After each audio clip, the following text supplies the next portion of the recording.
ఓం గం గణపతియే నమః. శ్రోతలకు నమస్కారం. మన ఛానల్కు స్వాగతం. మహానంది జానపద నవల 13వ భాగం. రచన వక్కంతం సూర్యనారాయణరావు గారు. తప్పు తెలుసుకున్నానని యువరాణిని ఆమె తల్లిదండ్రులకు అప్పగించేస్తానని మాతృశ్రీ మహారాణి గారికి చెప్పండి. మీ వివాహం మీ చేతుల మీద బలవంతంగా కాకుండా కామరూప చక్రవర్తి గారి అమృత హస్తాల మీదుగా వధూవరుల తల్లిదండ్రుల ఆశీస్సులతో జరుగుతుంది. జలజాదేవి ఏమీ చేయలేదు. కళింగరత్న తల పంకిస్తూ ఉండిపోయాడు. కళ్ళు చిట్లిస్తూ ఉలూకుడి వైపు చూశాడు. అపహర్త ఎవడు, ఎక్కడున్నాడు అని కామరూప ప్రభు అడిగితే, ఆ మాత్రం ఆలోచించలేరా యువప్రభు? అన్వేషణాక్రమంలో అరణ్య మార్గంలో గుర్రం మీద తీసుకెళ్తూ మీ కంట పడ్డాడు. ద్వంద్వ యుద్ధం జరిగింది. మీ కత్తి వాడి కంఠాన్ని కత్తరించింది. ఉలూకా, భవిష్యత్తులో మహామంత్రి నువ్వే మాకు. కళింగరత్న ఆనందంగా నవ్వసాగాడు. అలా తేలికగా అనుకోవడానికి లేదు. మనకు వ్యతిరేకంగా ఆలోచించే బుర్రలు 4 దిక్కులా 4 ఉన్నాయి. కళింగరత్న అన్నాడు. మహారాజు గారు, మహారాణి గారు, జలజ అంతే. యువప్రభు ముగ్గురంటే ముగ్గురే. కళింగరత్న చిన్నగా నవ్వుతూ ఉలూకుడి వైపు తిరిగాడు. 4వ వ్యక్తి ఎవరో చెప్పనా? చెప్పండి. యువరాణి లాలస.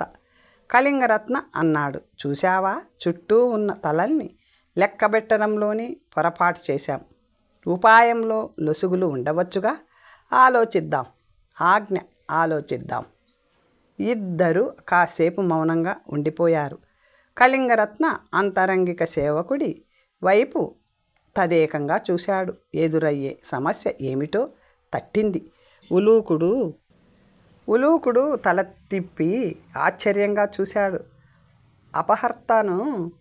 అపహర్తను తుదముట్టించి యువరాణిని రక్షించి వచ్చామని కామరూప చక్రవర్తికి మనమేమో చెబుతాం. మన మాట అసత్యం అంటూ లాలస తన తండ్రికి చెబుతుందిగా. మన నాటకాన్ని బయట పెట్టేస్తుందిగా. కళింగరత్న ఆగి అర్థమైందా అన్నట్టు ఉలూకుడి వైపు చూశాడు. ఉలూకుడు నాలుక ఖర్చుకున్నాడు. కళింగరత్న మళ్ళీ వాతాయనం ముందుకు వెళ్ళి సమస్య పరిష్కారం కోసం నీలాకాశంలో కళ్ళతో వెతుకుతూ ఉండిపోయాడు. నేనే తనని అపహరించి తీసుకువచ్చానని, ఇష్టపడకపోతే రాక్షస వివాహం చేసుకుంటానని నిర్భయంగా గర్వంగా ఆమెకు స్వయంగా చెప్పాను. కళింగరత్న కంఠంలో పశ్చాత్తాపం ధ్వనించింది. ఈ ఉపాయం ఆనాడే తట్టి ఉంటే ఎంత బాగుండేది. కళింగరత్న మళ్ళీ తనే అన్నాడు. యువప్రభు అద్భుతమైన విరుగుడు. ఉలూకుడు ఉద్రేకంతో అరిచాడు. కళింగరత్న వాతాయనం ముందు నుండి అతని వైపు తిరిగాడు. ప్రశ్నార్థకంగా చూశాడు. తమరు రక్షించే సమయానికి యువరాణి వారు సృహ లేకుండా అపహర్త గుర్రం మీద అడ్డంగా బోర్లా పడుకున్నారు. తమరు ఇక్కడికి తీసుకువచ్చి చికిత్స చేయించి ఆమెకు సృహ తెప్పించారు. కళ్ళు తెరిచాక కనిపించిన మిమ్మల్ని తన అపహర్తగా అనుకున్నారు. మీరు ఎంత మొత్తుకున్నా ఆమె నమ్మలేకపోతున్నారు. ఉలూకుడు గర్వంగా చూశాడు. ఎలా ఉంది యువరాణి చేయబోయే వాదనకు మన ప్రతివాదన? కళింగరత్న కొన్ని క్షణాలు రెప్పపాటు మరిచిపోయి అలా చూస్తూ ఉండిపోయాడు. సాలోచనగా తల పంకించాడు. కళింగరత్న సాలోచనగా అన్నాడు. ఉలూకుడిని రెప్పవేయకుండా చూశాడు. అతని ముఖం మీద చిరునవ్వు మెరిసింది. విను, నేను ఆమెను రాక్షస వివాహ పద్ధతిలో అపహరించినట్టు ఎప్పుడూ ఆమెకు చెప్పనే లేదు. నిజంగా ఆమెను అపహరించి ఉంటే ఎప్పుడో మంగళసూత్రంతో బంధించేవాణ్ణి, ఆమె మీద అఘాయిత్యం చేసేవాణ్ణి. పైగా ఆమె అపహరించబడిన సమయంలో నేను కామరూప నగరంలో స్వయంవర మండపంలో ఇతర రాకుమారులతో పాటు ఉన్నానాయే. ఈ విధంగా మన ప్రతిపాదన ఉంటే కుబేరవర్మ చక్రవర్తి ఏం చేస్తారు? ఎవరిని నమ్ముతారు? తన ఏకైక పుత్రికను సురక్షితంగా సలక్షణంగా తీసుకువచ్చి అప్పగించిన కళింగ యువరాజు గారిని నమ్ముతారు. ఉలూకుడు ఉత్సాహంగా అన్నాడు. మహారాజు గారు నేడు సైన్య పరిచయ కార్యక్రమం నిర్ణయించారు. ఇవాళ బయలుదేరలేం.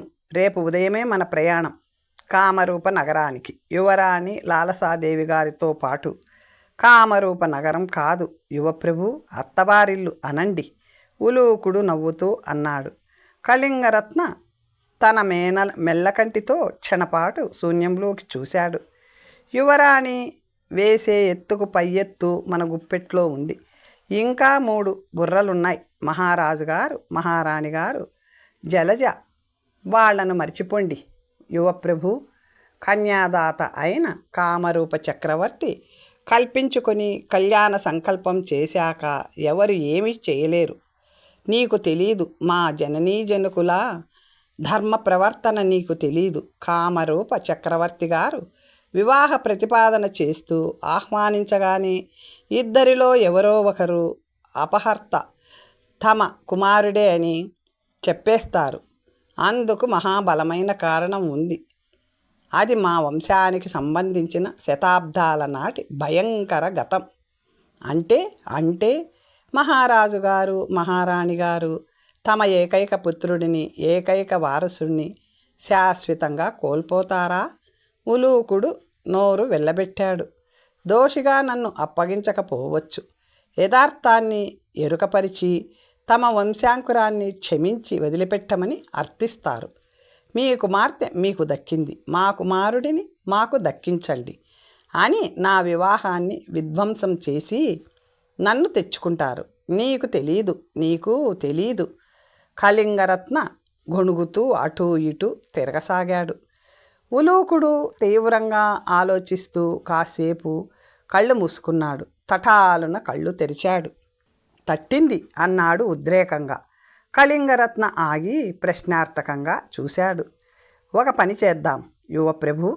యువరాణిని కామరూప చక్రవర్తి గారికి క్షేమంగా అప్పజెప్పి కళింగరత్న అపహర్త కాదని, ఆపద్బాంధవుడు అని అక్కడ నమ్మకం కలిగిస్తాం. చక్రవర్తి గారు వివాహ ప్రస్తావన తెస్తారు. వివాహం విషయంలో తమ తల్లిదండ్రుల అంగీకారం అవసరమని విన్నవించండి. రాజదంపతులు రాజధాని రత్నకటకంలో లేరని, 4 రోజులు ఆగి సంప్రదింపులకు తగిన పెద్దలను పంపించమని కామరూప చక్రవర్తి గారికి చెప్పి మనం రాజధానికి తిరిగి వచ్చేద్దాం. వచ్చి అన్నాడు. మహారాణి వారి శ్రీపాదాలను ఆశ్రయించండి. చేసిన తప్పు తెలుసుకొని యువరాణిని ఆమె తల్లిదండ్రులకు క్షేమంగా అప్పగించినట్టు చెప్పండి. కళింగరత్న చెయ్యెత్తి అంతరంగిక సేవకుడిని ఆపాడు. ఆగు, కర్తవ్యం కరతలామలకం అయ్యింది. కామరూప చక్రవర్తి ఆనాడు చేసిన శపథం ప్రకారం తన కుమార్తెను వివాహం చేసుకోమని చెప్పాడన్న విషయం చెప్తాను. తల్లిదండ్రుల అనుమతి అవసరమన్న విషయం చెప్తాను. నేను అనాలోచితంగా చేసిన అపహరణ నేరాన్ని మర్చిపోయి లాలసను కోడలిగా స్వీకరించమని బ్రతిమాలుతాను. రాజదంపతులైన నా తల్లిదండ్రులు మొండిగా ప్రవర్తిస్తూ నిరాకరిస్తే భీష్మంగా బ్రహ్మచారిగా ఉండిపోతానంటూ తీవ్రంగా హెచ్చరిస్తాను. ఆత్మహత్య అంటే భయపడని మహారాణి గారు చెప్పేస్తారు. అద్భుతం, మహాద్భుతం. తమ కుమారుడితో తమ వంశం అంతరించిపోవడం తమ జననీ జనకులు సహించరు కదా. ఇక జలజ సంగతి కూడా మా తల్లిగారు చూసుకుంటారు. మన వివాహ ప్రయాణం ఇక రాజమార్గంలో సాగిపోతుంది. కళింగరత్న సగర్వంగా అన్నాడు. తమ మేధస్సు వికసించిపోయింది యువప్రభు. కన్యాదాతకు లేని అభ్యంతరం కన్నవారికి ఎందుకు? కామరూప రాకుమారి లాలసాదేవి గారితో కళింగ యువరాజు కళింగరత్న గారి వివాహం తథ్యం. ఉలూకుడు ఉత్సాహంగా అన్నాడు. అందుకో ఉలూక పానపాత్ర. కళింగరత్న సగర్వంగా అన్నాడు. ఆసనం మీద ఠీవిగా కూర్చొని ఉలూకుడు అందించిన స్వర్ణపాన పాత్రను అందుకొని ఉలూకుడి వైపు మెరుస్తున్న మెల్లకంటితో చూశాడు. ఉలూక, కన్యతో కొంగులో ముడివేసుకు వచ్చే కానుక ఏమిటో తెలుసా? నవరత్నాలు కలిపిన ఒడిబ్రాల ఉలూకుడు ప్రశ్నించాడు. కళింగరత్న ఒక్కసారి మధువును చప్పరించి గొల్లున నవ్వాడు. పిచ్చివాడా, నవరత్నాలు కలిపిన పిడికెడి బియ్యం కాదు. కామరూప సామ్రాజ్యం కన్నా కూతుర్ని అన్వేషించి అప్పగించే వీరుడికి కుమార్తెను సామ్రాజ్యాన్ని అప్పగిస్తానంటూ శపథం చేశాడు కుబేరవర్మ. కళింగరత్న ఉత్సాహంగా అన్నాడు.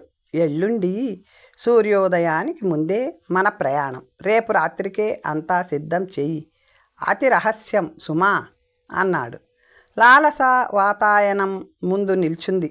సంధ్యారాగం అందాలను అందిపుచ్చుకున్న పడమటి ఆకాశం ఆమె చూపులను ఆకర్షిస్తుంది. సింధూర వర్ణంలో గుండ్రంగా వెలిగిపోతున్న సూర్యబింబం తన నగరంలోని కామరూపాంబిక దేవత నుదిటి మీద అర్చకుడు దిద్దిన కుంకుమ తిలకాన్ని గుర్తుకు తెస్తుంది. జీవితంలో ఈ జన్మలో తనకు ఇంకా కామరూపాంబిక దర్శనం లభిస్తుందా?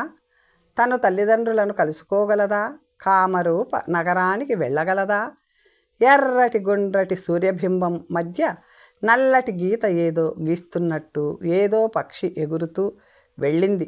తను కామరూప నగరానికి వెళ్ళగలదు, తల్లిదండ్రుల్ని కలుసుకోగలదు, కామరూపాంబికను దర్శించగలదు. అయితే అందుకు తను ఆ పక్షిలా మారిపోవాలి.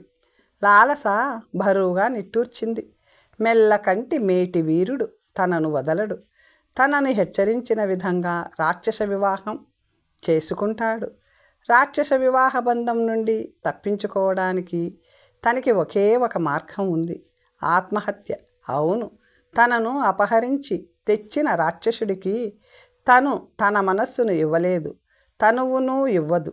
చరిత్రలో ఎందరో రాజపుత్ర స్త్రీలు ఆత్మహత్యలు చేసుకొని మనసులను తనువులను పవిత్రంగా ఉంచుకున్నారు.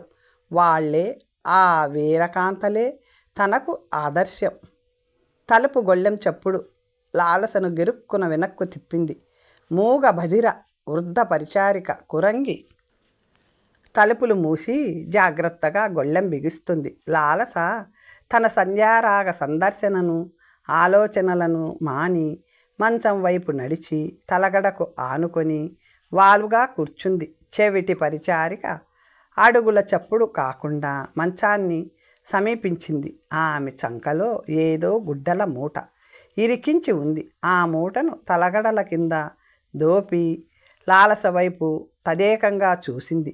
ఆమె ముఖం మీద చిరునవ్వు ప్రత్యక్షమయ్యింది. తనను చూస్తూ మొట్టమొదటిసారిగా చిరునవ్వు నవ్వుతున్న నోరు లేని చెవిటి వృద్ధురాలిని లాలస అర్థం కానట్టు చూసింది. కురంగి పెదవులు కదిలాయి. అమ్మాయి, అమ్మా, యువరాణి, నీకు ప్రమాదం పొంచి ఉంది అంది కురంగి తగ్గు స్వరంతో. లాలస అదిరిపడ్డది. ఆశ్చర్యంతో ఆమె విశాల నేత్రాలు గిన్నెల్లా అయ్యాయి. నివ్వెరపాటు ఆమె ఎర్రటి పెదాలను అదిరేలా చేసింది. కురంగి మళ్ళీ చిరునవ్వు నవ్వింది. ఆశ్చర్యపడవద్దు, భయపడవద్దు. నేను మూగదాన్ని కాను, చెవిటిదాన్ని కాను. మహారాణి గారి కొలువులో చేరిన నాటి నుండి ఆమె అంతరంగిక పరిచారికగా ఉంటూ అంతఃపుర రహస్యాల రక్షణ కోసం నోరు చెవులు లేనిదానిలా నటిస్తూ వస్తున్నాను. నా నటన ఒక్క మహారాణి గారికే తెలుసు. కురంగి, మాటలాడకుండా విను తల్లి. మా యువరాజు కళింగరత్న ఆయన తొత్తు ఉలూకుడు దారుణమైన ఎత్తు వేశారు. ద్వారం వద్ద పొంచి ఉండి అంతా ఆలకించాను. కురంగి తగ్గు స్వరముతో చెప్పసాగింది. లాలస నివ్వరపాటుతో మౌనంగా వినసాగింది. మా నాన్నగారు ఆ విధంగా ప్రకటించి ఉంటే మెల్లకంటి వాడైనా సరే, కళ్ళు లేని కబోది అయినా సరే నన్ను అప్పగించేవాడికిచ్చి వివాహం జరిపిస్తారు. లాలస వణికే కంఠంతో అంది. ఆమెకు కళింగరత్న పథకం అర్థమైపోయింది. అది తప్పించుకోవాలంటే ఉన్న మార్గం ఒక్కటే తల్లి. కురంగి లాలస కళ్ళల్లోకి చూస్తూ అంది. ఇక్కడి నుంచి తప్పించుకోవాలి. లాలస ఆశగా ప్రశ్నార్థకంగా ఆందోళనగా చూసింది. నీకు ఒక రహస్య మార్గం చూపిస్తాను. ఒక పేద యువతి ధరించే వస్త్రాలు నీ తలగడ క్రింద దాచాను. పరిచారికలు నీకు రాత్రి భోజనం అందిస్తారు. దానిని ఆరగించవద్దు. ఆహారం అందించి వెళ్ళగానే లోపల నుంచి గొళ్ళెం బిగించు, వస్త్రాలు మార్చుకో, నేను చూపించే దారి గుండా పారిపో. పరిచారకులు భటులు లాలస వణికే కంఠంతో అనుమానం వ్యక్తం చేసింది. కురంగి చిరునవ్వుతో రొండిన దోపుకున్న చిన్న బరిణెను తీసి చూపించింది. ఇది మహాశక్తివంతమైన మత్తు మందు. ఈ పూట ఆహార పదార్థాలన్నింటిలోనూ ధారాళంగా కలిపేస్తాను. మందిరంలో ఆరగించే వాళ్ళందరూ, పరిచారకులు, భటులు, యువరాజులు అందరూ గాఢ నిద్రలోకి జారుకుంటారు. తెల్లవారేదాకా వాళ్ళందరూ శవాలే. జాగ్రత్తగా విను. రహస్య మార్గం నిన్ను ప్రజల ఉపయోగంలో లేని పాత ఉద్యానవనంలోని నడబావిలోకి చేరుస్తుంది. దానికి నలువైపులా శిలాతోరణాలతో కూడిన ద్వారాలు ఉంటాయి. దక్షిణ ద్వారం గుండా బయటపడు. నగర ప్రజలు నిషేధించిన వనం అది. విటులకు, అభిసారికలకు సంకేత స్థలంగా ఉపయోగపడుతుంది. మార్గం నడబావిలోకి చేర్చుతుందన్నావు. భావి లాలస అనుమానం వ్యక్తం చేసే ప్రయత్నం చేసింది. అందులో నీళ్లు లేవు. బావిలోకి చేరుకోగానే మెట్లెక్కి దక్షిణ ద్వారం వైపు వెళ్ళు. భయం లేదు. బావిపై నుండి వేలాడుతూ ఉండే తీగలు సొరంగ మార్గాన్ని దట్టంగా కప్పి ఉంటాయి. పొదల మాటున, చెట్ల చాటున దాగి ఉండే యువజంటలు నిన్ను పట్టించుకునే స్థితిలో ఉండరు. రాత్రికి నేనిక్కడ ఉండను. కేతకి కానీ సుగంధి కానీ ఉంటారు. ప్రధాన ద్వారం ముందు భటులు ఉంటారు. ఎందుకైనా మంచిదన్న ముందు చూపుతో భటులు తినే తిండిలో కూడా నిద్రాచూర్ణం కలుపుతాను. చెవులు రిక్కించుకొని ఆలకిస్తూ ఉండు. నీ పళ్ళెంలో ఉన్న ఆహారంలో కొంత ఉండేట్టు ఏర్పాటు చేయి. పరిచారిక ఎంగిలి పళ్ళెం తీసుకువెళ్ళాక తాను భోంచేస్తుంది. జాగ్రత్త కోసం 1 గంట పాటు వేచి ఉండు. ఆ తరువాతే పలాయన ప్రయాణం ప్రారంభించు. పరిచారికలిద్దరూ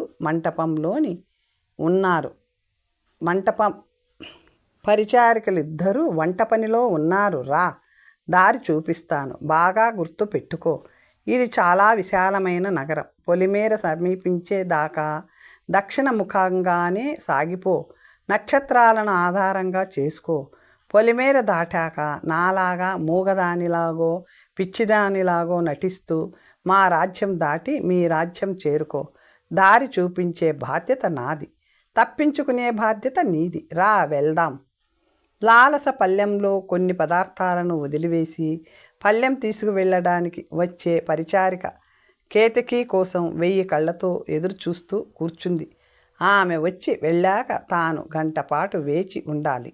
గది మూలలో పీఠం మీద ఉన్న ఇసుక గడియారం తనకి సమయం తెలియజేస్తూ తరువాత వస్త్రాలు మార్చుకొని పేద యువతిలా మారాలి. మందిరం వాయువ్య దిశలో ఉన్న చిన్న ఆయుధాగారంలో అదృశ్యంగా ఉన్న రహస్య ద్వారం గుండా తను బయటపడాలి. గోడ మీద చెక్కిన బొజ్జ గణపతి బొడ్డులో చూపుడు వేలు పెట్టి సున్నితంగా నొక్కితే చాలు వేలను అనుకున్న రహస్యం ద్వారా తెరుచుకుంటుంది. కురంగి ఆ కిటుకు చేసి చూపించింది. తన చేత చేయించింది. మందిరంలో ప్రవేశద్వారాలు, కక్షలు అల్లిబిల్లిగా ఉన్నాయి. కురంగి నెమ్మదిగా జాగ్రత్తగా చూపించింది.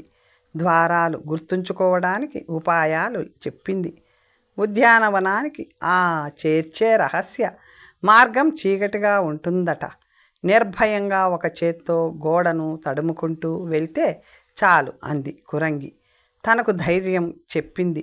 అంధకార బంధురమయ్యే భవిష్యత్తు నుండి తప్పించుకోవడానికి తను ఎంత కటిక చీకటినైనా భరించగలదు. కురంగి నిజరూప దర్శనం ఒక అద్భుతం, ఒక ఆశ్చర్యం, ఒక పాలిట ఒక అదృష్టం. బాల్యం నుండి నిత్యం తను ఆరాధించిన కామరూపాంబిక కురంగి రూపంలో తనకి సహాయం చేస్తుంది. ఆపదలో ఆదుకుంటుంది. బయటపడిన అనంతరం తను చాలా జాగ్రత్తగా ప్రయాణం సాగించాలి. కురంగి చెప్పినట్టు నటించవచ్చు. అయితే ఒక ప్రమాదం ఉంది. ఆ ప్రమాదానికి కారణం తన అందం. తన అందాన్ని కప్పిపుచ్చుకోవాలి. లోకం కళ్ళను తన అందం కనిపించకూడదు. ఏం చెయ్యాలి? తలుపు తెరుచుకున్న చప్పుడు లాలస ఆలోచనలను అడ్డుకుంది. పరిచారిక కేతకి పళ్ళెం కోసం వస్తుంది. లాలస భోజనం చేసిన పళ్ళెంతో కేతకి వంటశాలలోకి వచ్చింది. పళ్ళాన్ని శుభ్రంగా కడిగి దాని స్థానంలో ఉంచింది. యువరాజు గారు ఆరగించిన పళ్ళన్నీ ప్రధాన ద్వారం ముందున్న భటులు ఆరగించిన పళ్ళాలు. యువరాజు గారు ఆరగించిన పళ్ళాన్ని ప్రధాన ద్వారం ముందున్న భటులు ఆరగించిన పళ్ళాలు తీసుకువచ్చాక తను భోజనం చెయ్యాలి. తనతో పాటు ఆరగించడానికి ఉలూకుడు వస్తాడు. ప్రతి శుక్రవారము ఇద్దరూ కలిసి భోజనం చేయడం ప్రేమతో కూడిన ఆచారంగా మారిపోయింది. ప్రతి శుక్రవారం ఉలూకుడు ఆరగించడం ఇక్కడే ఆదమరవడం ఇక్కడే. వారం వారం ప్రయాణ కైవారం కేతకి నవ్వుకుంటూ భటుల పళ్ళాల కోసం ప్రధాన ద్వారం వైపు బయలుదేరింది. భటులు వాటిని ద్వారం లోపల పెట్టి ఉంటారు. భటుల పళ్ళాలన్నీ వాటి స్థానంలో ఉంచి యువరాజు గారి కక్షలోకి వెళ్ళి కేతకి కొద్దిగా తూలుతూ నడుస్తున్న కళింగరత్నను చూసి ఆశ్చర్యపోయింది. మద్యం సేవించినప్పుడు కూడా యువరాజు గారు తూలరు. అత్యధికంగా సేవించి ఉంటారు. కేతకి రాకను గమనించినట్టు కళింగరత్న ముందుకి వెనక్కి ఊగుతూ వాతాయనం వద్దకు వెళ్ళాడు. రెండు చేతులతో ఊచలు పట్టుకొని నిఠారుగా నిలబడే ప్రయత్నం చేస్తున్నాడు. కేతకి యువరాజు గారి బంగారు పళ్ళాన్ని తీసుకొని బయటికి నడిచింది. వంటశాలలో కూర్చున్న కేతకి అలసటగా ఆవులించింది. ఆమెకు ఆకలిగా ఉంది, అలసటగా ఉంది. ఆకలి తీర్చుకున్న అనంతరం తను యువరాణి శయనాగారం ముందు మెలకువతో కాపలా ఉండాలి. తనకు తెలుసు, ఎవ్వరు కళ్ళల్లో ఒత్తులు వేసుకొని సూర్యాస్తమయం నుండి సూర్యోదయం దాకా కళ్ళు తెరుచుకొని కాపలా కాయరు. కళ్ళు మూస్తూ కునుకు తీస్తూ కాపలా ఉంటారు. తను అంతే. ఉలూకుడు ఇప్పుడప్పుడే వచ్చేలా లేడు. ఆకలి మండిపోతుంది. దాన్ని కొద్దిగా అదుపులో ఉంచి అతని రాక కోసం ఎదురు చూస్తే సరి. కేతకి నవ్వుకుంటూ లేచి పాయస పాత్ర మీద ఉన్న మూతను తీసింది. స్వచ్ఛమైన నెయ్యి వాసన.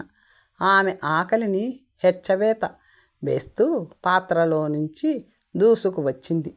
కేతకి 4 గరిటెల పాయసాన్ని చిన్న గిన్నెలోకి పోసుకుంది. నోరూరిస్తున్న పాయసాన్ని ఆప్యాయంగా ఆరగించసాగింది. అమ్మ నేర్పిన పాయసం అమృతంలా ఉంటుంది. ఆకలి నెమ్మలించింది. ఇంకా ఎంతసేపైనా ఉలూకుడి కోసం వేచి ఉండగలదు. తను కేతకి పాయస పాత్ర మీద మూత పెట్టి తన విశ్రాంతి కక్ష వైపు బయలుదేరింది. ఉలూకుడు ముందుగా అక్కడికే వస్తాడు. ఇసుక గడియారం లాలసను హెచ్చరించింది. లాలస తన వస్త్రాలను విసర్జించి కురంగి తలగడల చాటున ఉంచిన వస్త్రాలు ధరించింది. నిలువుటద్దం ముందుకు వెళ్ళి నిల్చుంది. పేదరికాన్ని కళ్ళకు కట్టుతుంది. ప్రతిబింబం ప్రమాద స్థలం నుండి క్షేమంగా గట్టెక్కించమని ఆ దేవిని ప్రార్థించింది. మెల్లగా కళ్ళు తెరిచిన లాలసకు ఏదో గుర్తొచ్చింది. తన పేదరిక రూపం వస్త్రాలకే పరిమితయ్యింది. నాసికాభరణం, కర్ణాభరణాలు చాలా విలువైనవి. చూపరులలో అనుమానాలకు అవకాశం ఇస్తాయవి. లాలస కర్ణాభరణాలను, నాసికాభరణాన్ని చకచకా తీసి నడుములో దోపిన కొంగు చివర్లో జాగ్రత్తగా ముడివేసి దోపుకుంది. ఇన్నాళ్ళు తనకు చెరసాలలా ఉన్న శయనాగారాన్ని క్షణంసేపు కలియజూసింది. తను త్వరపడాలి. మందిరంలోని వ్యక్తులు మత్తు నుండి కోలుకుంటే ప్రమాదం. కురంగి తీసుకువెళ్ళిన దారిని గుర్తు చేసుకుంటూ లాలస శయనాగారం ద్వారాన్ని దాటి అటూ ఇటూ చూసి ఎడమవైపుకు తిరిగి చప్పుడు కాకుండా స్వేచ్ఛాలోకం వైపు స్వేచ్ఛాలోకం వైపు నడవసాగింది.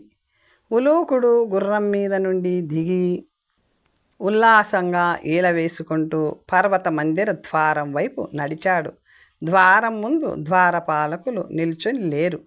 ద్వారానికి ఇరువైపులా గోడకి వీపులు ఆంచి కూర్చున్నారు. ఉలూకుడు ఆ ఇద్దరిని ఆక్షేపణగా చూశాడు.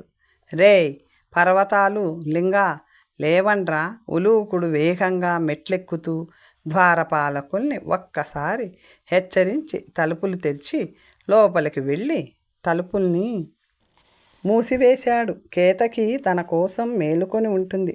ద్వారం వద్ద కాపలా ఉన్న ద్వారపాలక సోమరిపోతుల్ని మేలుకొలిపే ఓపిక తనకు లేదు. మందిరంలో ప్రవేశించిన ఉలూకుడు తటాలున ఆగాడు. యువరాణి శయనాగారం తలుపు తెరిచి ఉంది. అక్కడ ఉండాల్సిన కేతకి లేదు. కేతకి మందిరంలో తన విశ్రాంత కక్షలో ఉంటుంది. శయనాగారం తలుపు ఎందుకు తెరిచి ఉంది? ఎవరు తెరిచారు? వెలుపల గొల్లెం బిగించి ఉండాలి కదా. ఆలోచిస్తూ ఉలూకుడు ద్వారం ముందు ఆగి శయనాగారం లోపలికి చూశాడు. మంచం మీద యువరాణి లేదు. ఉలూకుడు కళ్ళు చిట్లిస్తూ శయనాగారంలోకి వెళ్ళాడు. నలుమూలలా కలియజూశాడు. యువరాణి లేదు. కేతకి వెంట మందిరంలో తిరుగుతుంది. ఇంత రాత్రివేళ ఆ అవసరం ఎందుకు వచ్చింది?